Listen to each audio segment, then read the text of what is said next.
Ne touche pas à ma dignité, ne touche pas à mon identité. La particularité d'Atelier Carmonde, c'est qu'on n'est pas là pour soulager la misère, on est là pour la détruire.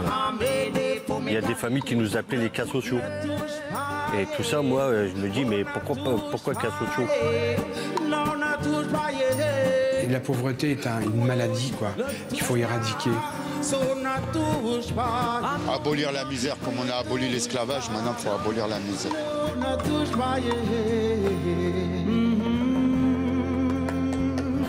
On ne touche pas. Le credo d'ATD Carmonde. Sur la place de la République, l'association contre la pauvreté fête ses 60 ans. Le mouvement est laïque, mais il a été fondé par un prêtre, Joseph Wrezinski. Notre mouvement a été créé par quelqu'un issu de la très grande pauvreté et qui a toujours dit l'humiliation de la misère et du regard porté sur les personnes. La réalité de la pauvreté, ce n'est pas simplement un manque de revenus financiers, c'est aussi un non-accès aux droits que sont le logement, l'éducation, la santé, la culture, le travail. Logement, travail, santé. Et pour que les plus pauvres obtiennent ces droits, l'association les pousse à faire entendre leur voix. Quand j'étais dans la rue, je parlais pas beaucoup, j'étais très violent, révolté contre la société. Parce que dans la rue, c'est notre mode de vie. Mais ATD du Carmonde m'ont repêché. Et il y a une personne d'ATD du Carmonde qui m'a dit « Tu as une page blanche, écris ce que tu ressens. » Conséquence de l'ignorance. Et petit à petit, ils m'ont aidé à trouver un appartement, un logement, à devenir quelqu'un. Aider les plus invisibles à sortir de l'ombre. Pour y parvenir, ATD tisse un lien fort avec eux. Le combat de l'association est écrit dans son nom, agir pour la dignité. Et ça, c'est un monde pour tout le monde. C'est-à-dire un monde où chacun trouve sa place. Parmi ceux qui rêvent de ce monde, Guillaume Amorotti, salarié chez ATD depuis 6 ans. Comme les autres volontaires de l'association, cet ancien tapissier a fait l'équivalent d'un vœu de pauvreté. On touche tous la même indemnité en France, qui est de 590 €.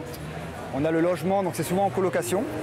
Et l'idée, c'est d'avoir un salaire de vivre avec un salaire simple, une vie simple. Voilà. Je ne suis pas croyant, mais j'ai vraiment à cœur de croire en l'humain et de me dire que c'est possible de changer, de pouvoir changer les choses et de pouvoir être avec eux et d'apprendre d'eux. Eux, ce sont les autres visages de l'association, comme Jean-François Moinet. Celui qui refuse la misère aujourd'hui l'a pourtant vécu. À 41 ans, l'association lui a fourni son premier CDI après une multitude de petits boulots. Commis de cuisine, j'ai fait aussi agent d'entretien, j'ai travaillé en mairie. Désormais, il reconditionne des ordinateurs dans une entreprise lancée par ATD. À ses côtés, d'autres employés marqués par la vie. Pour travailler dans ces murs, le directeur a quitté son ancien emploi, divisé son salaire par 4. Il n'embauche désormais que des personnes extrêmement précaires.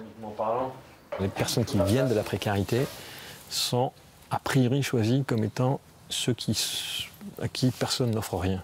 Vraiment ceux qui n'ont aucune autre offre de travail, ni de formation. Les gens dont plus personne ne veut. Le Carmonde, c'est souvent ça. C'est souvent des situations familiales qui sont très lourdes et qui se répercutent et qui se reproduisent. Le Carmonde et son isolement. Jean-François Moinet a quitté ses parents à 38 ans, vécu dans des centres d'hébergement. Il a finalement récupéré la garde de son fils il y a quelques mois. Il faut par contre que tu penses à aller à la poste pour chercher tes sous le soir. Ah, sinon le petit, il n'aura rien. Voilà. Si on voulait récupérer l'enfant, il fallait qu'on trouve absolument un logement adéquat. Et c'est pour ça que dès qu'on arrivait à ATD Carmonde, là, toutes les portes se sont ouvertes. On a eu un logement, on a récupéré l'enfant. La fin d'une vie à la marge, ou du trou noir selon ses mots.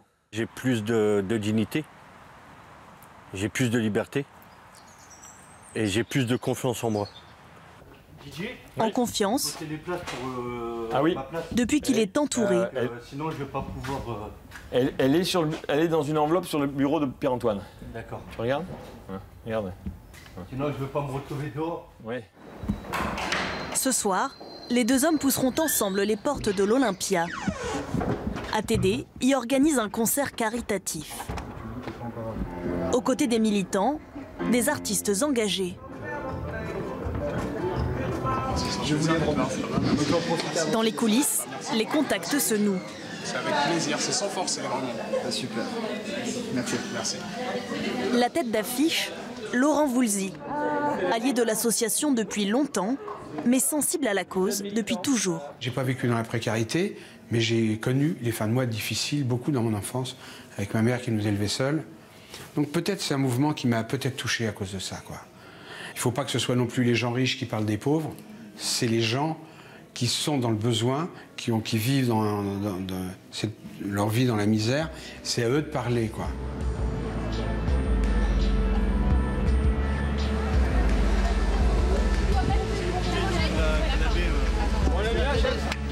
Allez, viens, on y va. Voilà.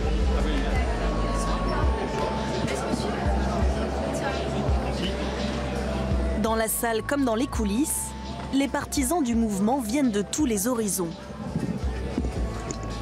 Certains entretiennent un rapport particulier avec ATD. Qu'est-ce que ça vous fait d'être ici ce soir? Ça me fait plaisir parce que j'ai jamais assisté à un concert et je voulais venir parce que ma mère elle aime beaucoup Laurent Voulzy et du coup je voulais découvrir moi aussi. Et comment tu connais ATD Quart-Monde? C'est un lien de la famille, ma mère par ses parents, moi par mes parents. Donc c'est de génération en génération. Pour s'adresser à des générations de personnes démunies, le rappeur Abdel Malik a choisi de lire le texte d'un sans domicile fixe. On parle d'histoire singulière parce qu'il s'agit d'individualiser les gens aussi. C'est important et pas de tribaliser et dire les pauvres ou les... Ça veut rien dire ça. Chaque situation est singulière et unique. J'ai un rêve, le rêve que j'ai, tout le monde le fait. Et ATD s'attache à ces histoires singulières, à ces visages, à ceux qui, comme 9 millions de Français, vivent en dessous du seuil de pauvreté. Au-dessus des vivres de pêche. Un reportage d'Alix Van Pé, Hugo Blay et Thomas Orted.